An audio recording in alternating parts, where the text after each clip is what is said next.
All right, Brent, we're back at her. We're going to try to improve goalies 5-hole. We're going to work on knee drive.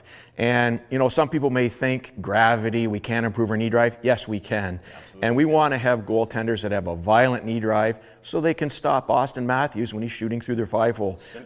Simple. So what 5 exercises do we have today, Brent? So we're going to look at the exercises in a 360-degree perspective. You know, Steve, as we spoke about in previous interviews, but touching on the exercises that we've done, we got to look at different elements of fitness as we're introducing these exercises. Sure, we want to create violent knee drive. We want to create the ability to get up and get down in the crease to move laterally more efficiently. But ultimately, a lot of these things aren't going to be possible until we can basically look at that 360-degree perspective of mobility, strength, power output, figuring out imbalances and how well your body moves, and really kind of determine what exercises are going to fit well within a program to kind of tackle that method.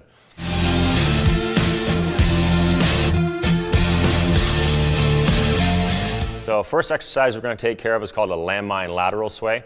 So the landmine lateral sway is just a simple wide stance transition. We're moving side to side through a very lateral movement, working on just weight transition and weight distribution throughout the movement, keeping the core nice and strong, and really kind of activating the upper back, the traps, the mid traps, and working on engaging and retracting the shoulder blades. So it's just a nice little exercise to really kind of open up the hips, the groin, the adductors and abductors, and really kind of get the goalie moving early in the program. Because again, without that mobility, without those movement tendencies and the ability to move freely, we can take those knee drives and throw them out the window because we're not really optimizing movement. So like anything in a program, if we were kind of implementing a dynamic warm-up or a functional warm-up, this is something that we may include as a part of that early transition into the workout.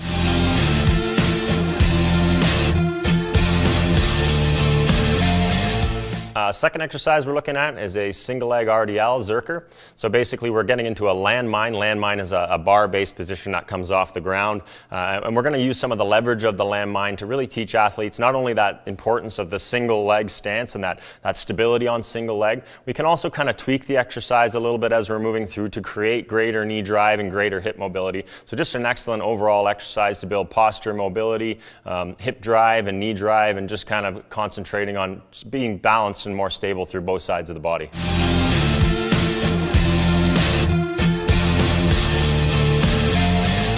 Third exercise we're going to do is something called a bear to pike.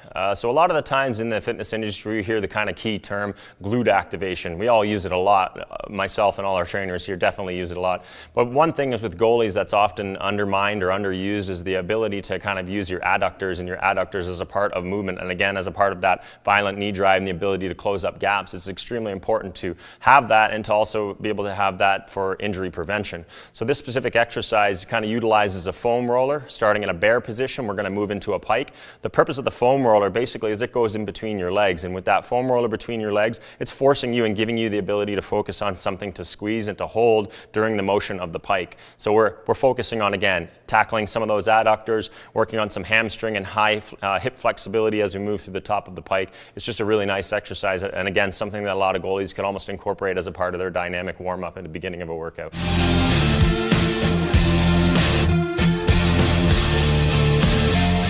Fourth exercise, we're going to do something called a 90-90 Copenhagen. It's an isometric exercise based on working kind of like a nice hold on your side. So you'll see through the transition and the movement that we do as a part of this demonstration is that when you're in your side isometric hold, you don't just pop up and hold yourself like you would per se in like a side plank position. With the 90-90 leg positioning, we're bringing in again a lot of your adductors and abduction holding positions. So we're kind of really again stressing a lot of those areas where goalies tend to be weaker. And just going back to what I said in the beginning, we know that ultimately what we're trying to do is create power through these movements, create that knee drive.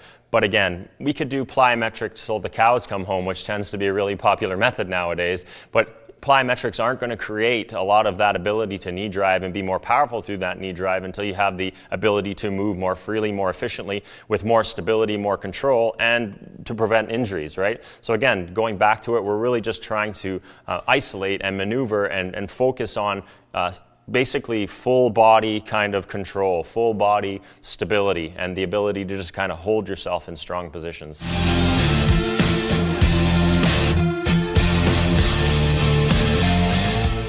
So the final exercise is a single leg box step over. And so ultimately we're working, again, going back to what I was saying there, as you'll see through a lot of these exercises, we're demonstrating one method in these 5 exercises. Each of these 5 exercises probably has hundreds of offset variations that you can make with them, which we'd love to show you if you want to come on down to Precision Fitness Performance Center. So come on down and we can kind of show you some of those variables and some of those changes, and we can tweak your body in ways that you can't do by checking out an online program or watching a YouTube video.